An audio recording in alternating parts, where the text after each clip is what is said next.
collaboration ng kapulisan, simbahan, at pamayanan represented by our LGU at kayo po na nasa barangay.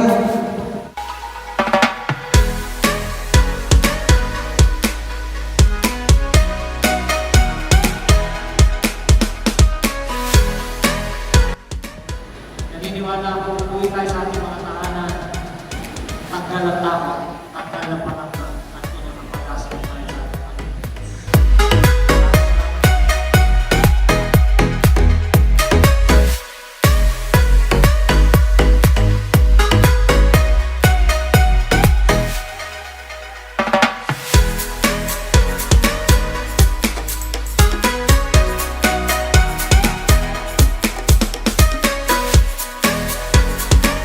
Kasi ang concept ng kasimbayanan ay aadresan niya yung mga binanggit kong threat to security, peaceful living,